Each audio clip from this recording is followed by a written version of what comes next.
자산과 부채는 유동과 비유동 1년 기준으로 나눠진다라고 말씀을 드렸었죠. 유동자산과 비유동자산 이렇게 나눠지고요. 유동자산에는 첫 번째 당좌자산, 방금 끝난 재고자산 이 두 가지의 자산이 유동자산 안에 속해 있던 자산들이었고, 이 비유동자산은 첫 번째 투자자산, 두 번째 유형자산, 세 번째 무형자산, 네 번째 기타 비유동자산, 이렇게 네 가지로 나눠졌었습니다. 맞죠? 그래서 다 유동자산에 대한 얘기가 끝났기 때문에 이제 비유동자산 파트를 진행을 할 겁니다. 아시겠죠? 그래서 오늘 처음에 할 파트가 투자자산입니다.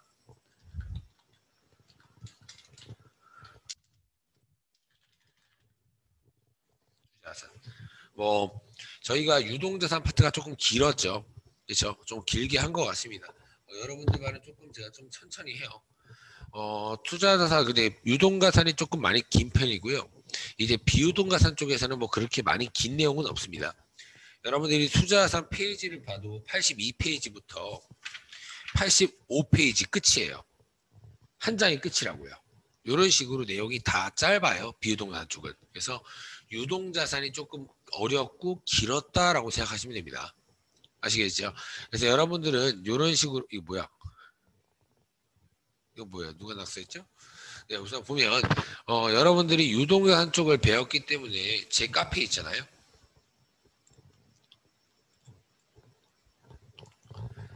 제 카페 들어가셔서 여기 회계일그 기출문제 오답 정리 있죠? 여기 들어가셔서 꼭 이 개정 과목들 확인해 보세요. 개정 과목들.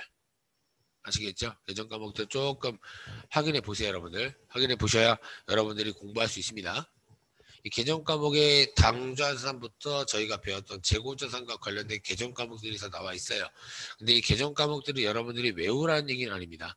개정 과목들이 요런 게 있었지라고 보고 요게 뭐였더라 라고 하실 때 제가 올리는 파일을 보시면서 분기 연습을 하시는 겁니다. 아시겠죠? 그렇게 여러분들이 진행을 해 주셔야 되고요. 아시겠죠? 네, 그래서 오늘 이제 투자자산 쪽을 할 겁니다. 우선 투자자산의 정의부터 한번 따져보죠. 도대체 이게 뭘까? 투자자산이 어떤 걸까 먼저 한번 보죠. 여러분들 투자라고 하는 이유가 뭐예요? 투자라는 말 많이 들어봤죠? 그렇죠? 투자라는 건 여러분들 뭐예요? 그냥 투자 이윤을 얻을 목적으로 갖고 있는 걸 투자자산이라고 부르는 겁니다. 여러분들 일반적으로 저희처럼 개인들이 투자하는 것들은 뭐 있어요? 적금 같은 거예요. 적금이나 주식이나. 맞아요. 회사도 똑같아요. 적금, 예금이나 주식이나 이런 것들을 투자라고 언급하는 겁니다. 됐어요? 근데 첫 번째 이유가 이렇게 투자 이윤을 얻을 목적이 있고요. 두 번째 이유는 타 회사를 지배하거나 통제할 목적이라고 표현합니다. 이런 말이 조금 어려울 수가 있어요. 어떤 의미냐면 여러분들이 만약에 삼성이라는 회사의 주식을 5조를 투자했대요. 5조. 엄청 큰 돈이죠. 그렇죠? 저희가 죽을 때까지 만져보지 못하는 돈일 겁니다. 그렇죠? 여러분들이 삼성이라는 회사에 5조를 투자했어요. 됐죠? 여러분들은 5조의 가치인 삼성의 주식을 받게 될 겁니다. 됐어요? 그러면 삼성이라는 회사가 이제 중대한 결정을 할 거래요. 뭐 회의를 거쳐서 결정을 할 건데 그 결정을 할 때 5조를 투자한 저를 빼고 결정하면 될 것 같아요? 안 될 것 같아요? 안 됩니다. 제가 막대한 돈을 투자했기 때문에 그 회사의 결정권이 저한테 있는 거예요. 이해가 되시나요? 됐어요? 이거 자체를 다른 회사, 타 회사를 지배하거나 통제할 목적으로 투자를 하는 것도 있다는 얘기입니다. 됐어요? 됐죠? 그래서 뭐 투자 자산에 여러분들 뭐 이렇게 뭐 정의를 외우라는 건 아닙니다. 그냥 요런 게 투자구나. 요런 게 투자하는 이유구나. 요렇게만 알고 계시라고 말씀을 드린 겁니다. 아시겠죠, 여러분들? 됐죠? 그래서 투자자산 이제 배워보죠. 하나씩 개정 과목 하나씩 배워보도록 하겠습니다. 처음에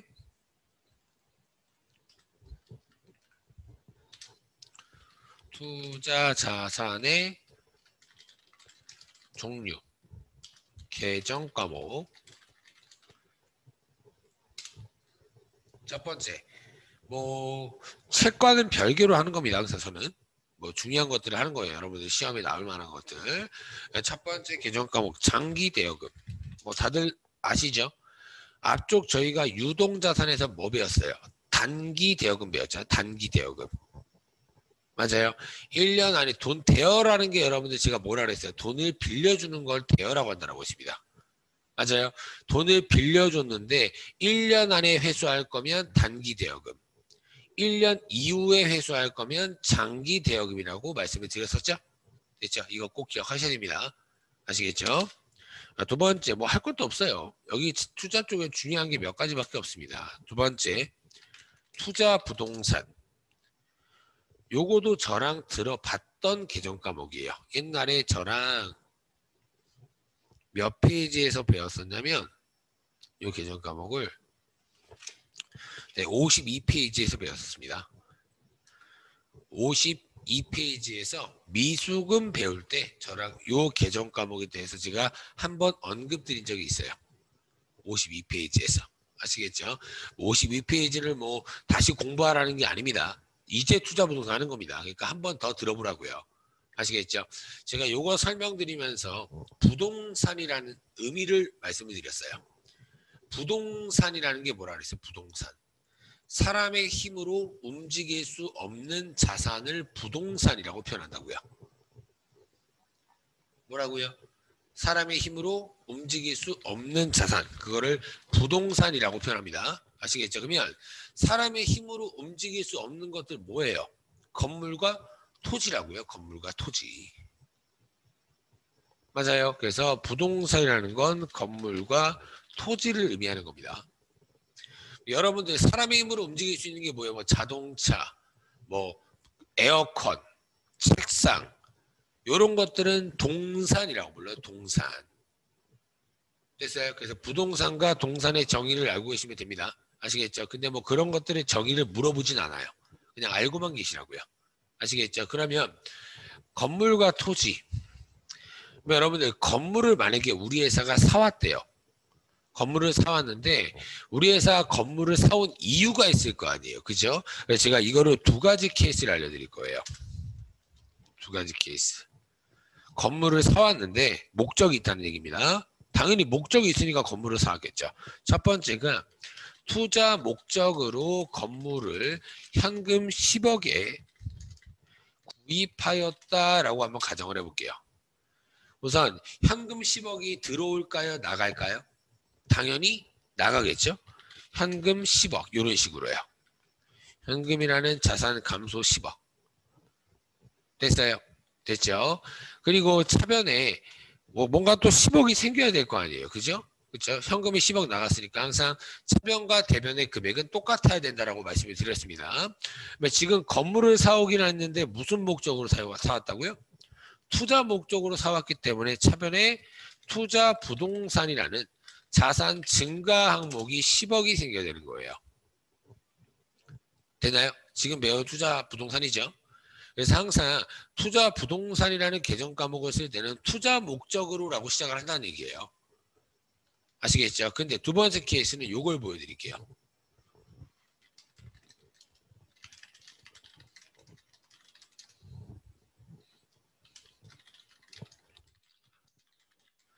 구입하였다. 우선 요거도 여러분 현금이 들어와야 나가요? 우선 뭐든 모르겠지만 건물을 10억에 구입했으니까 현금이라는 자산 감소가 10억 되겠죠. 맞아요.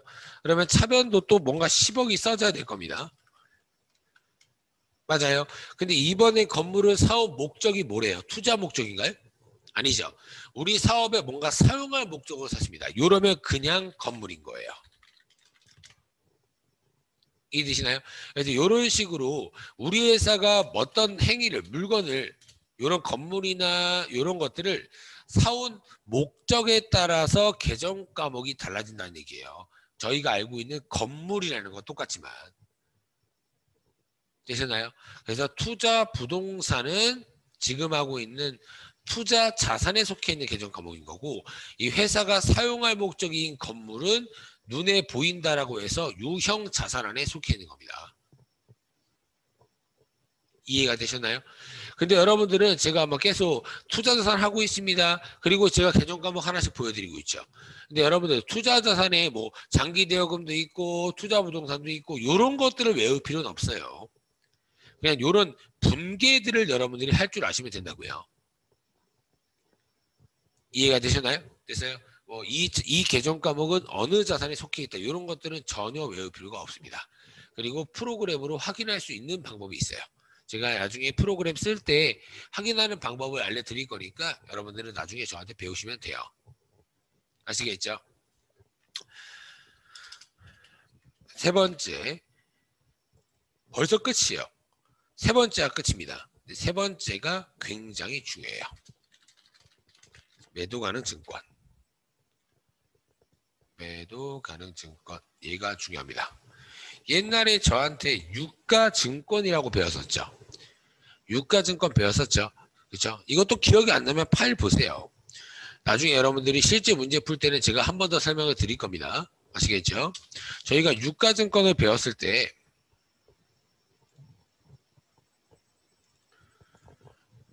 유가증권이라는 걸 배웠을 때 제가 이렇게 알려드렸어요. 유가증권은 그냥 주식이다라고 생각하세요.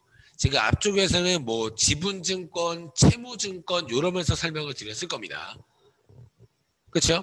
뭐 그런 영상도 제가 올려드릴 거예요. 근데 지금 영상을 제가 빨리빨리 못 올리는 이유가 영상을 편집해야 돼요. 동영상을. 영상 편집하는데 굉장히 오래 걸립니다. 그래서 그거를 빨리 끝나는 대로 최대한 빨리 끝낼 겁니다. 제가 수업이 없을 때는 어제 새벽까지도 했거든요. 그래서 최대한 빨리빨리 해서 여러분들한테 올려드려서 제공해 드릴 거니까 조금만 좀 기다려 주시고요. 영상 올릴 거니까 그 자세한 내용 거기서 스타에서 보시면 되고요. 유가증권은 뭐 지분증권, 채무증권이 있다라고 했지만 그냥 주식이라고 생각하는 게 가장 간단해요. 주식. 됐어요? 그래서 항상 보유 목적에 따라 개정 과목이 달라져요. 달라진다. 보유 목적이라는 거 뭐뭐 있었어요? 단기 시세 차익 목적 또는 장기 시세 차익 목적. 이런 식으로 내가 잠깐 갖고 있을 주식이냐 오래 갖고 있을 주식이냐에 따라서 개정 과목이 달라진다고 했습니다. 그렇죠? 여러분들이 단기 매매 증권 뭐 페이지를 굳이 말씀드리지 않겠습니다. 어차피 제가 파일에 있을 거예요. 파일을 한번 확인 한번 해볼까요? 한번 보시면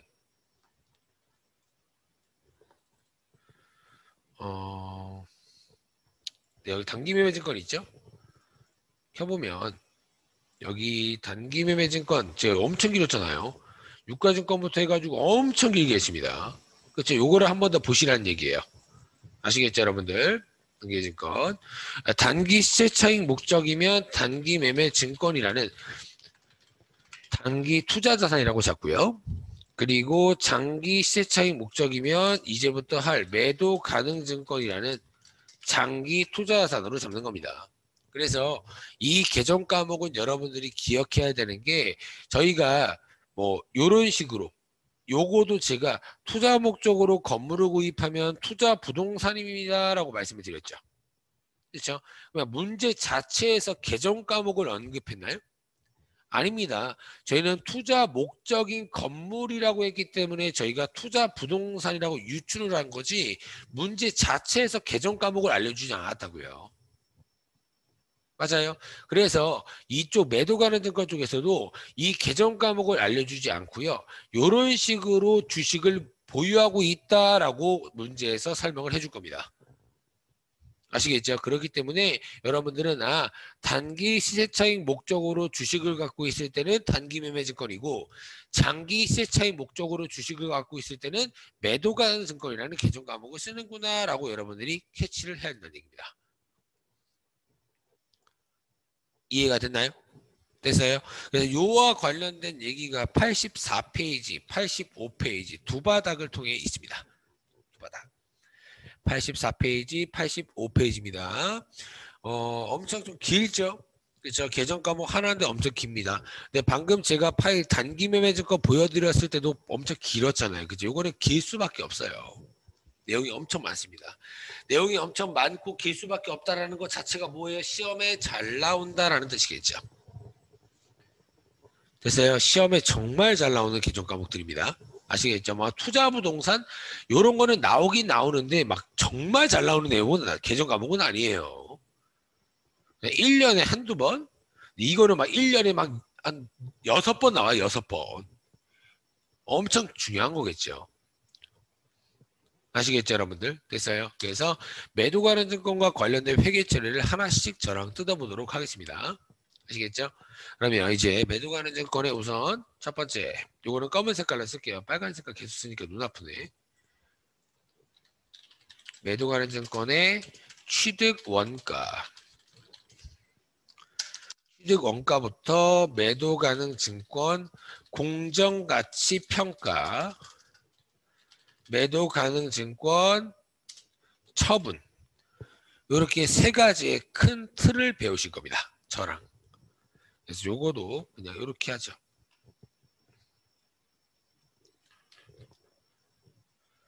요거도 이렇게 하겠습니다.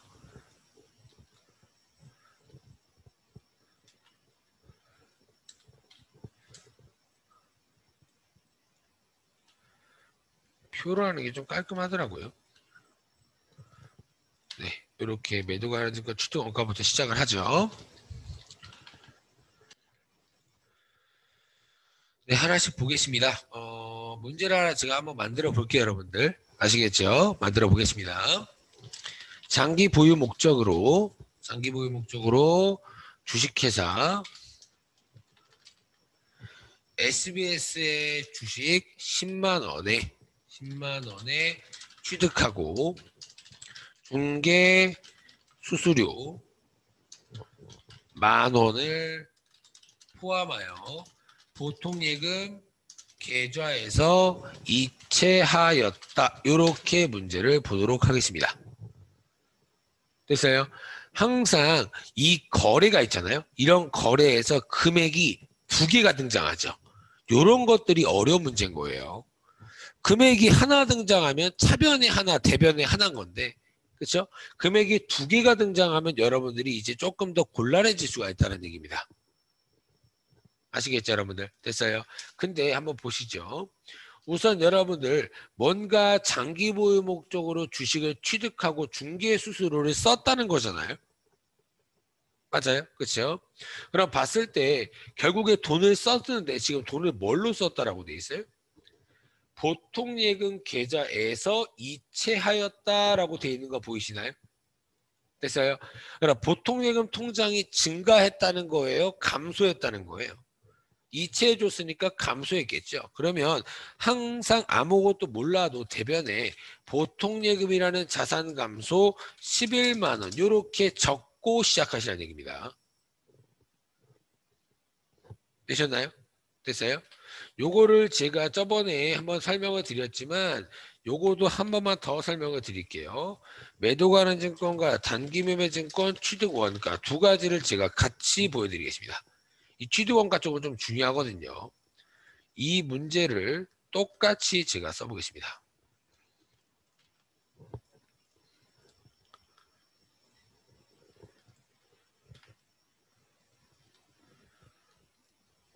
됐어요? 근데 이거를 단기 보유 목적 이렇게만 쓱 바뀐다고요. 됐어요? 단기 보유 목적이면 단기 매매 증권, 장기 보유 목적이면 매도 가능 증권. 되셨나요? 됐어요? 자세하게 분계를 보고 싶다라고 하시면 녹화 한번 보시고요. 올려드릴 테니까. 아시겠죠? 그럼 봤을 때 장기 보유 목적이든 단기 보유 목적이든 어차피 돈 11만 원 쓴 건 똑같아요. 맞아요? 그렇죠? 11만 원 쓴 건 똑같기 때문에 제가 대변에 보통 예금 11만 원은 적고 시작을 한 겁니다. 됐어요?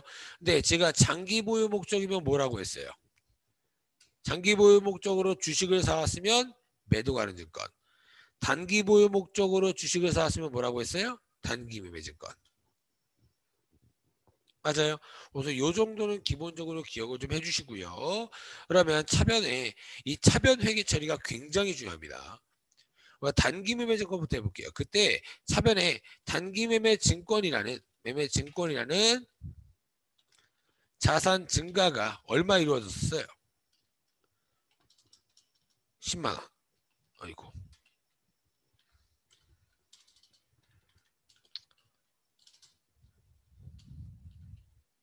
맞아요.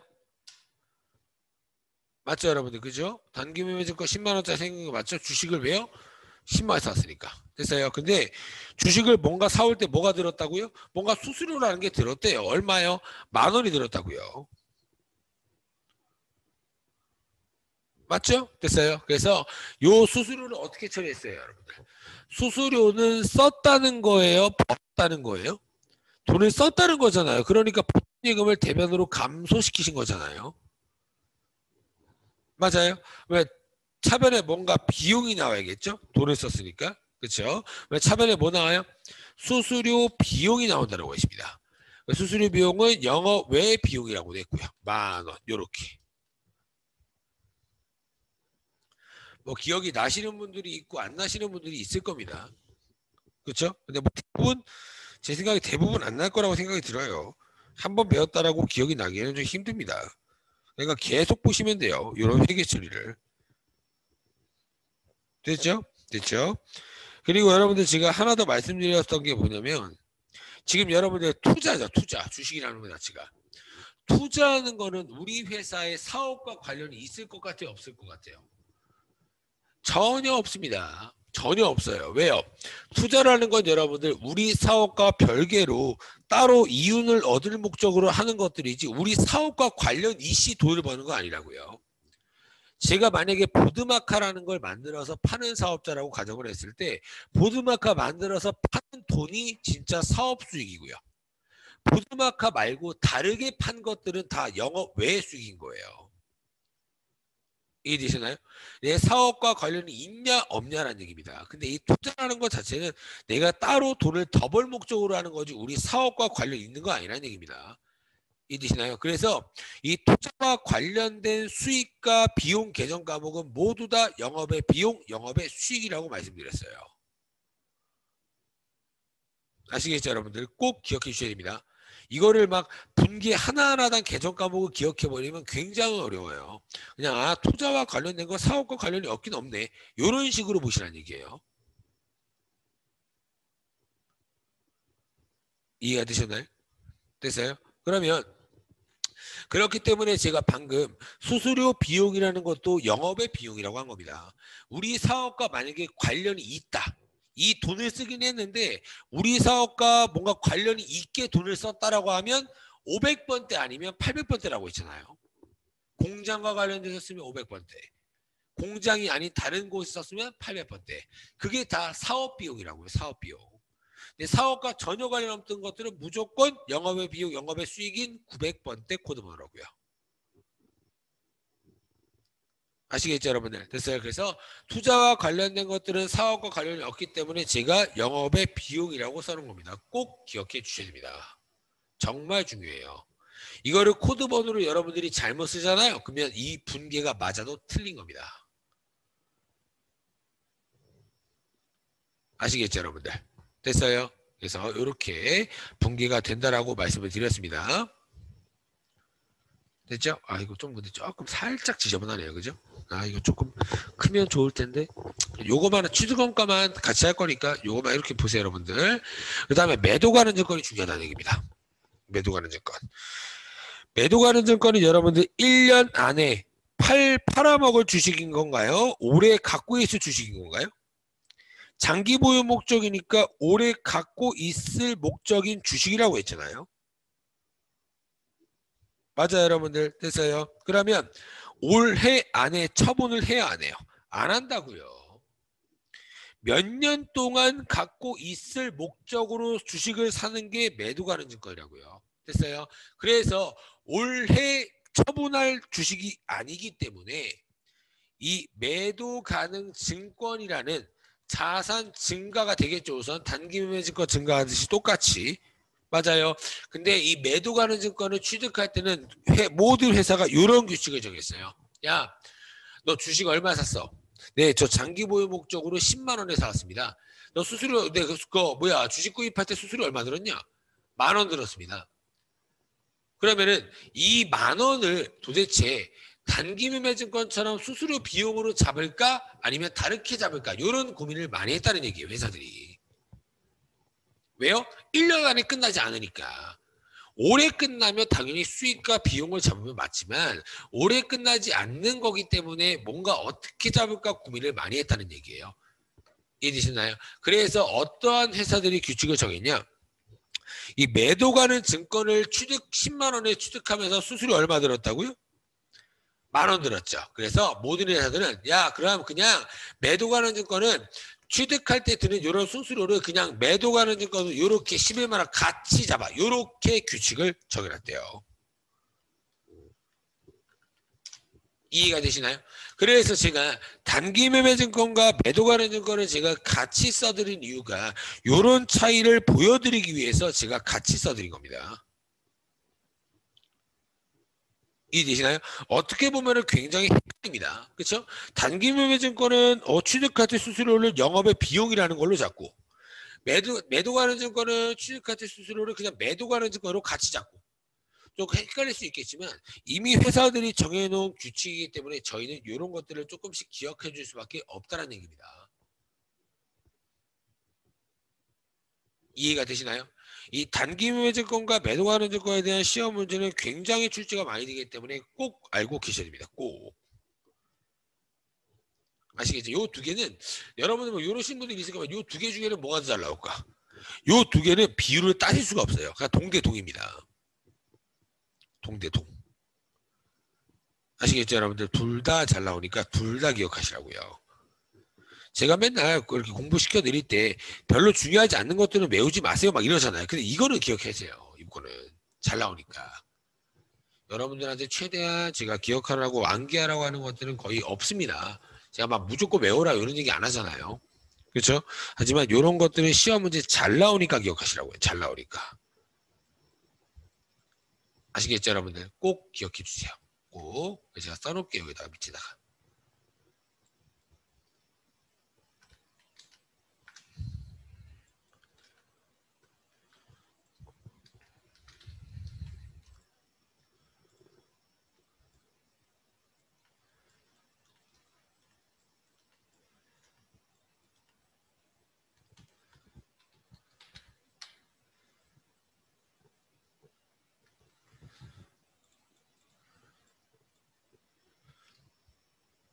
써놓을게요.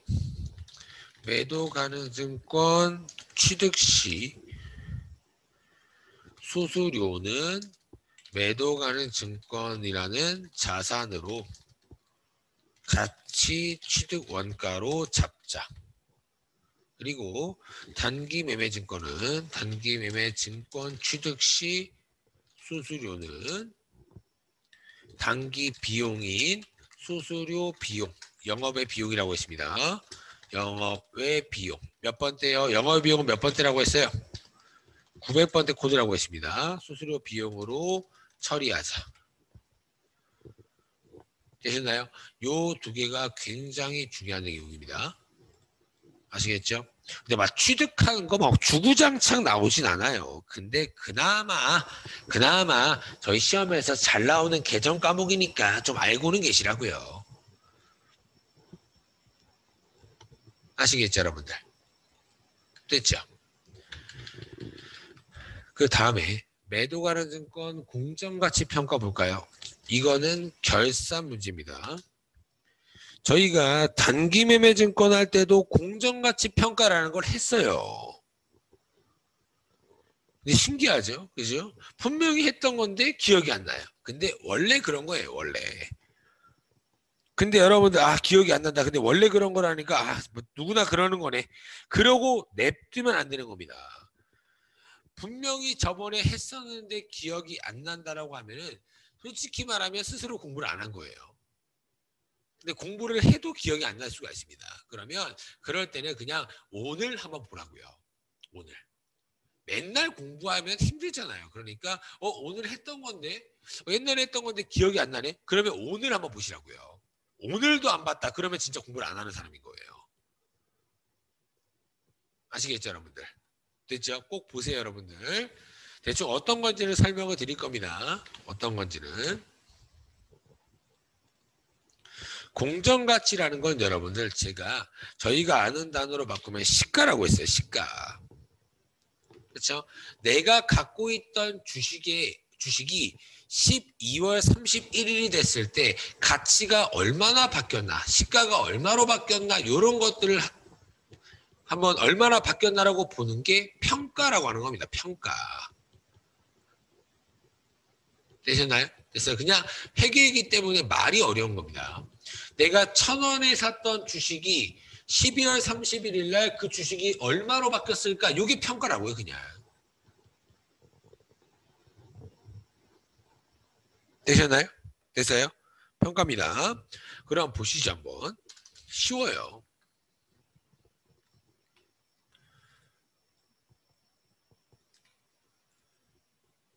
이렇게 하죠. 11만 원에 취득하였던 매도 가능 증권이 결산 현재 공정가치가 20만 원이다. 이렇게 나와요, 시험 문제가.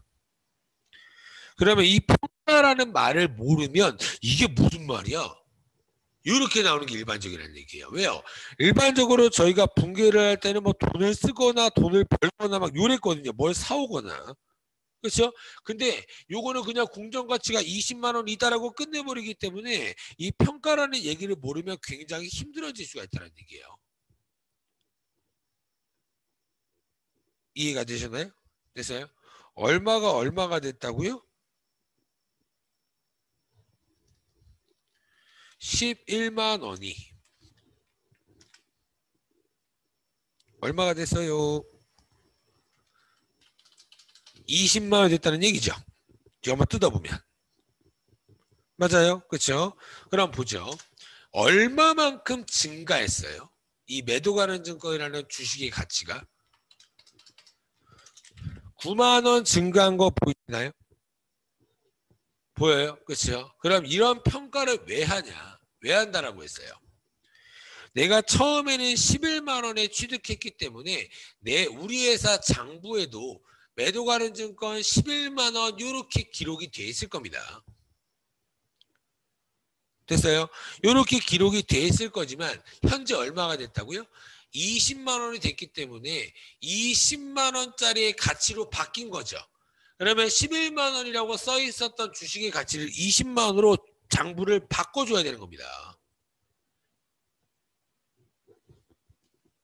이해되셨나요? 왜요? 항상 장부에 대해서 이런 평가를 하는 거는 외부 사람들한테 보여주기 위해서 한다고 했잖아요. 외부 사람들한테 야, 나 주식 11만 원에 샀던 건데 지금 가치는 20만 원으로 바뀌었어 라는 걸 보여주기 위해서 하는 거라고요. 이런 공정가치 평가라는 거.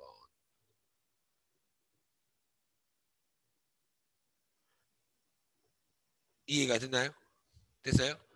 됐죠? 그러면 지금 11만 원짜리를 20만 원으로 바꿔주기 위해서 9만 원만큼 매도 가능 증권이라는 자산을 증가시켜야 될 것 같아요? 감소시켜야 될 것 같아요? 당연히 9만 원만큼 증가시켜야 20만 원이 되겠죠. 맞아요. 이런 것들을 공정가치 평가라고 한다고요. 됐어요? 그러면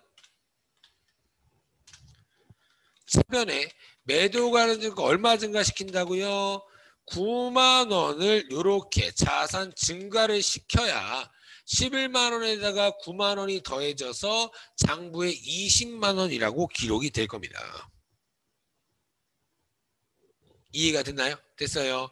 그러면 대변에도 뭔가 9만 원 나와야 되는 거 맞아요? 됐어요. 지금 뭐 하고 있어요?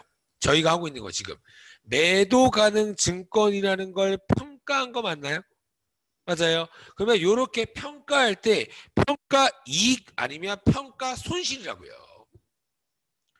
여러분들은 지금 봤을 때 평가 이익 난 것 같아요? 평가 손실 난 것 같아요? 누가 봐도 평가 이익이죠. 왜요? 9만 원만큼 가치가 올라갔으면 당연히 평가 이익이 나겠죠. 맞아요. 그래서 대변에 매도 가능 증권 평가 이익 9만 원 요렇게 처리를 하는 겁니다. 됐어요? 이 문제가 만약에 단기 매매 증권이었다라고 했으면 어떻게 돼요? 그냥 차변의 단기 매매 증권 9만 원, 대변의 단기 매매 증권 평가 이익 9만 원. 요거였어요, 그냥. 똑같은 내용인데 그냥 계정 과목만 바뀐 거라고요. 이해가 되셨나요? 됐어요? 그래서 제가 그거도 혹시 모르니까 써놓을게요. 혹시 모르니까 그거까지 써놓겠습니다. 항상 복습이 중요해요. 복습이.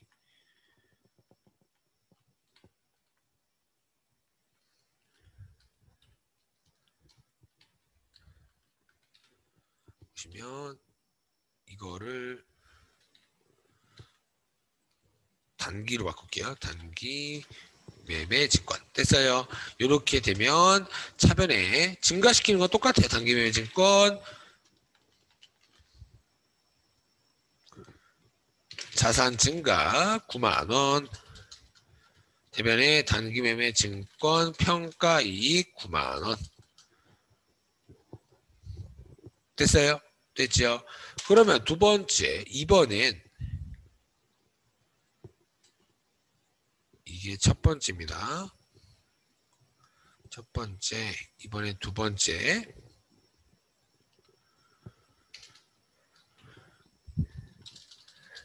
20만 원에 취득하였던 매도 가능 증권이 결산 현재 공정 가치가 10만 원이다. 이렇게 나왔다라고 칠게요. 이번엔. 됐어요. 그럼 보셨을 때 이번에는 얼마가 됐다고요? 20만 원이 11만 원 된 거 맞아요? 그럼 이번에는 10만 원이죠. 10만 원. 그러면 여러분들은 이번에 매도 가능 증권이라는 자산을 또 증가시켜야 될 것 같아요. 이번에 오히려 감소를 시켜야 될 것 같아요. 이번엔 감소시켜야죠. 다 비슷한 논리잖아요. 맞아요. 그러면 대변에 매도 가능 증권이라는 자산 감소 얼마예요?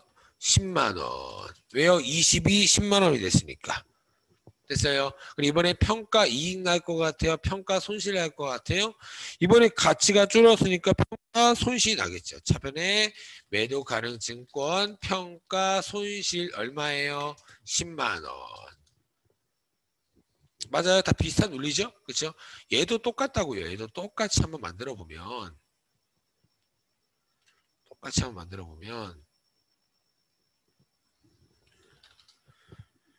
20만 원에 취득했던 단기 매직 결산 공정 가치가 10만 원이 됐다. 됐어요. 그러면 20만 원짜리가 10만 원이 된 겁니다. 얘도 이번에 또 단기 매매 증권을 증가시킬까요? 아니겠죠. 당연히 이번에도 감소시키겠죠. 그러면 문제가 차변의 단기 매매 증권 평가 손실 얼마요? 10만 원. 대변에 단기 매매 증권이라는 자산 감소 10만 원. 됐어요?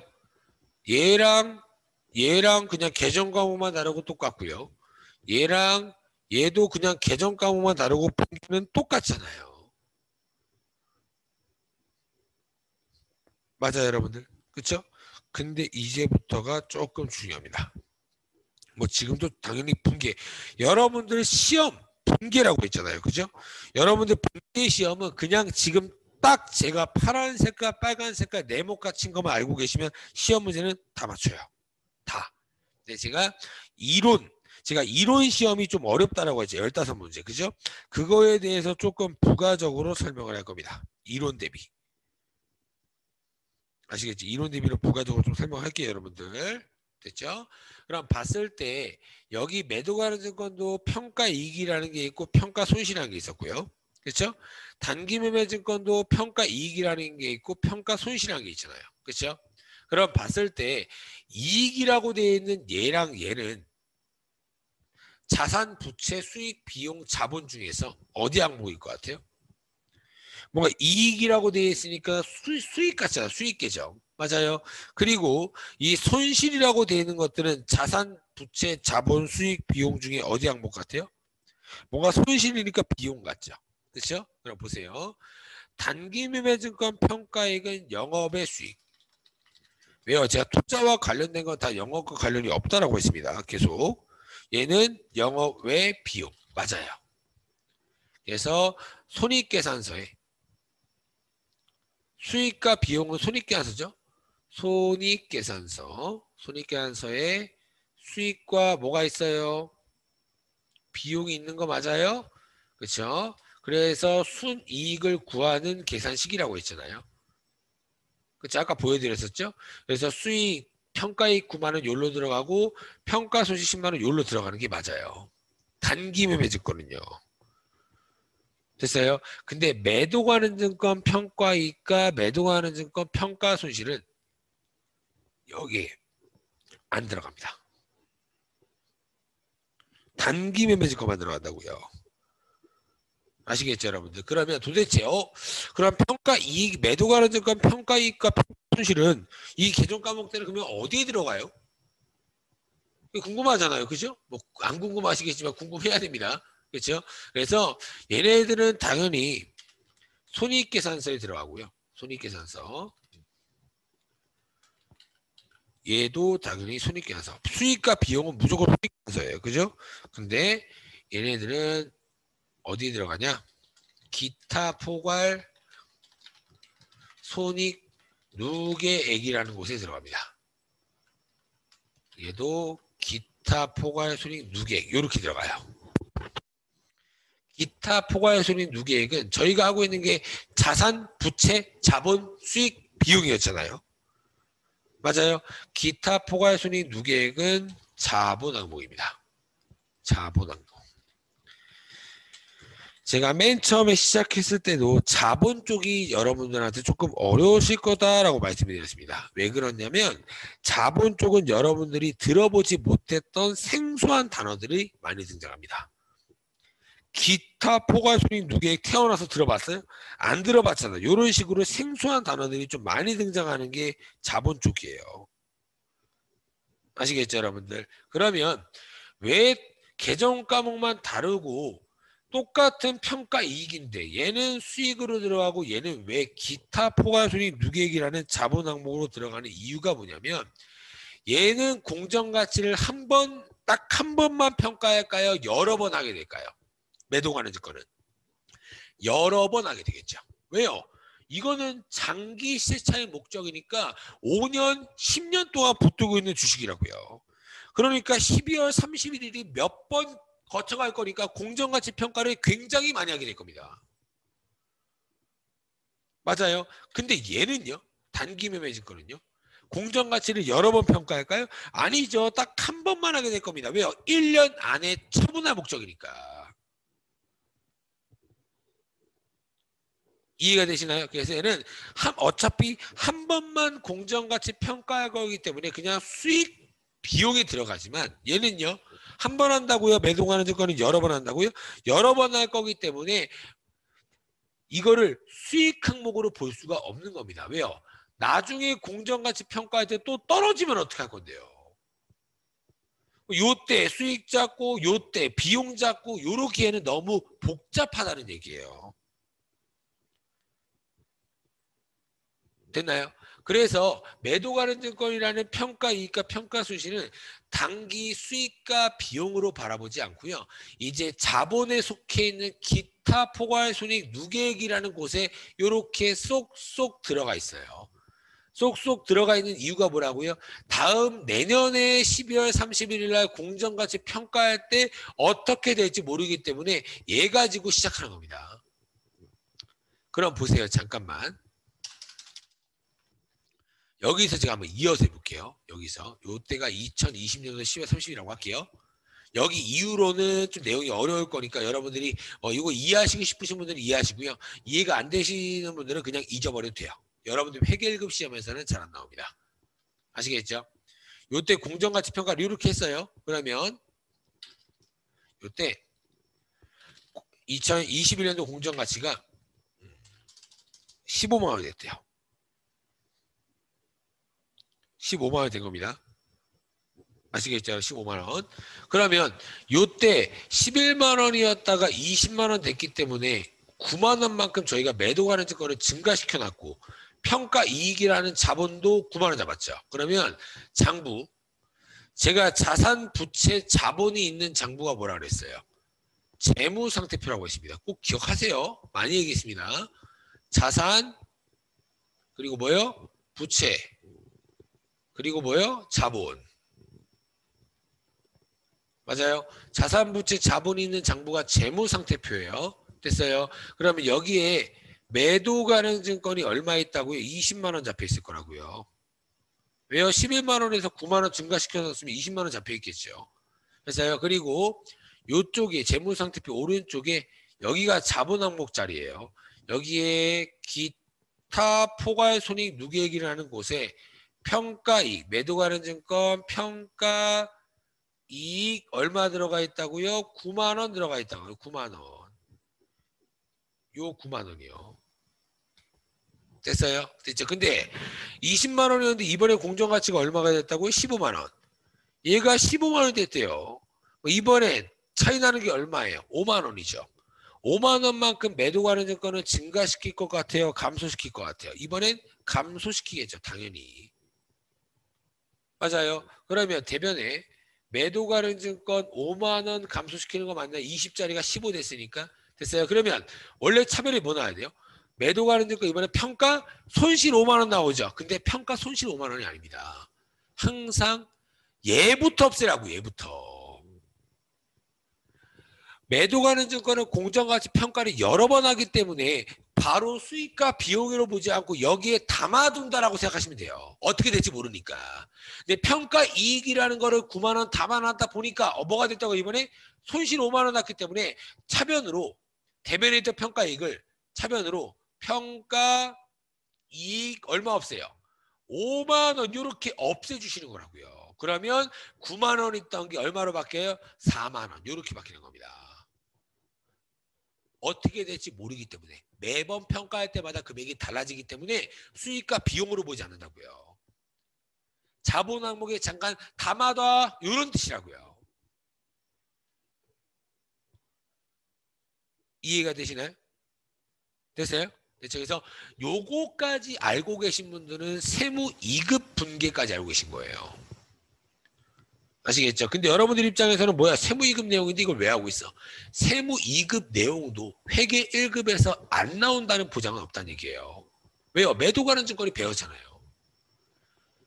이되시나요? 근데 출제원이 시험 난이도상 이런 것들을 세무 2급에 내지만 회계 1급에도 충분히 낼 수는 있다는 얘기예요.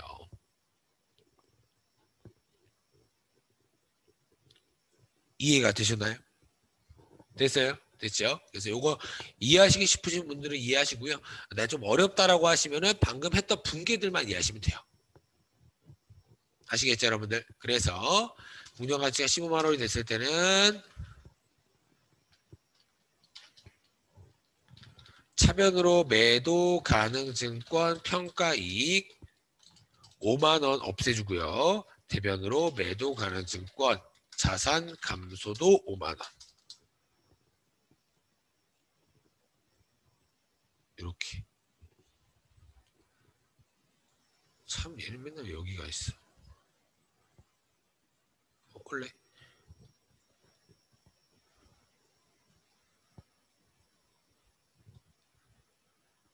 네, 화살표 안 하겠습니다.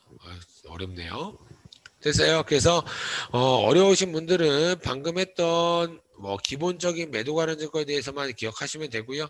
내가 조금 더 심화되는 걸 배우고 싶다라고 하시면 방금 했던 이 매도 가능 증권 평가 이익을 차변으로 없애는 내용까지 알고 계시는 분들이 조금 더 도움이 된다라고 생각이 듭니다. 아시겠죠, 여러분들? 됐어요. 그러면 이제 마지막으로 이제 처분 보겠습니다. 처분 하나 보시면 돼요. 여기 써놓을게요. 평가 이익 또는 평가 손실이고요. 이건 뭐겠어요? 처분이니까. 처분 이익 또는 처분 손실인 거예요. 뭔가 팔아가지고 이득 봤을 수도 있고 손해봤을 수도 있잖아요. 맞아요? 그렇죠? 딱 하나만 하고 끝내겠습니다. 보세요. 매도 가능 증권을 요거도 여러분들 일반적으로 세무 2급 내용이라 생각하시면 돼요. 여러분들 시험 다음 단계가 세무 2급이거든요. 제가 첫 시간에 말씀드렸죠. 세무 2급까지는 취득을 해야 취업이 된다 라고 말씀을 드렸습니다. 아시겠죠? 매도 가능 증권은 제가 100만 원의 현금으로 취득하였다라고 그냥 가정을 할게요. 됐죠? 그러면 어떻게 돼요? 차변에 매도 가능 증권 100만 원짜리가 생길 거고요. 대변으로 현금이 100만 원 나가는 거 맞죠? 그 다음에 12월 31일 날 요때는 2020년도 10월 1이라고 하고요.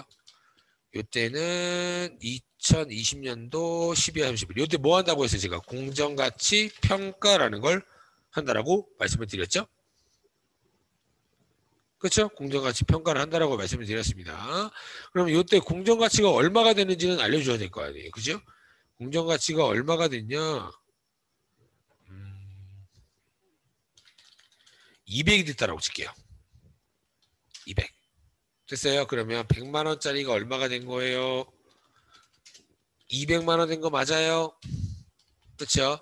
그러면 매도 가능 증권은 100만 원만큼 증가시켜요? 감소시켜요? 당연히 증가시켜야죠. 차변에 매도 가능 증권 얼마 증가시켜요? 차이 나는 증가된 100만 원. 대변에 뭐예요? 매도 가능 증권 평가 이익이에요? 손실이에요? 이익 100만 원.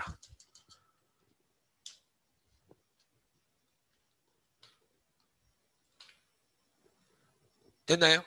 그 다음에 2021년도 1월 6일 날 매도 가능 증권을 현금 100만 원에 처분하였다라고 해볼게요. 지금 했던 거 정리하는 겁니다. 취득했을 때, 공정가치 평가했을 때, 처분했을 때. 됐죠? 그러면 여러분들 지금 현재 우리 장부에 매도 가능 증권이 얼마라고 되어 있어요? 장부에. 매도 가능 증권이 얼마라고 되어 있어요? 200으로 되어 있는 거 맞아요? 처음에 100 잡았지만 공정가치가 200으로 돼서 100만 원 더 증가시켰으니까 200이 되어 있을 겁니다. 그렇죠? 그리고 매도 가능 증권 평가 이익이 얼마가 들어가 있어요? 100만 원이요. 예요. 100. 들어가 있는 거 맞아요? 매도 가능 증권 평가 이익은 어디 항목이라고요? 자본, 기타, 포괄, 손익, 누객이라는 항목에 들어가 있다고 했습니다. 근데 지금 이걸 어떻게 했다고요? 처분했으니까. 예, 냅둬요, 없애요? 없애고요. 얘는요? 냅둘까요? 얘도 없애는 겁니다. 왜요? 이제 평가할 게 없는데 이걸 왜 냅둬요? 이 주식에 대한 평가니까 얘도 같이 없어야 된다고요. 됐어요? 그러면 대변으로 매도 가능 증권 200만 원 없어지는 거 맞아요? 그렇죠? 200만 원 이렇게 잡았던 게 대변으로 없어진 겁니다. 됐죠? 그리고 뭐도 없애라고요? 이 평가 이익도 차변으로 없애시라고요. 차변에 매도 가능 증권 평가 이익 100. 됐어요? 여기까지 됐죠? 현금 얼마 받았다고요? 100만 원에 처분했으니까 현금 100만 원 받는 거 맞아요? 그러면 현금을 받을 거니까 현금이 증가되겠죠? 현금 얼마요? 100이요. 이제 보라는 얘기입니다. 이제 보세요. 저 맨 처음에 얼마에 샀어요? 돈 주고 산 거. 100만 원에 샀죠? 맞아요? 그렇죠? 근데 이때 공정가치 평가해 보니까 가치가 얼마나 올랐어요? 100만 원 올라가지고 평가 200만 원 잡았죠. 요거는 진짜 번 돈인가요? 아니죠. 그냥 가치가 요만큼 올랐습니다지 진짜로 내가 돈 번 게 아니라고요. 그래서 이런 것들을 아직 실현되지 않았다라고 해서 미실현 수익이라 불러요. 아직 실현되지 않았다. 됐어요? 뭐 결국에 100만 원 주고 샀던 매도 관련 증거를 100만 원에 판 꼴이에요. 그럼 나는 이득 보거나 손해 본 게 있을 것 같아요? 없을 것 같아요? 그냥 없는 겁니다. 맞아요? 그렇죠?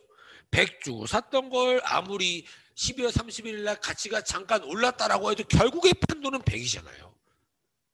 이해되시나요? 그래서 이 분계는 그냥 끝인 거예요. 처분 이익과 처분 손실이 나지 않는다고요.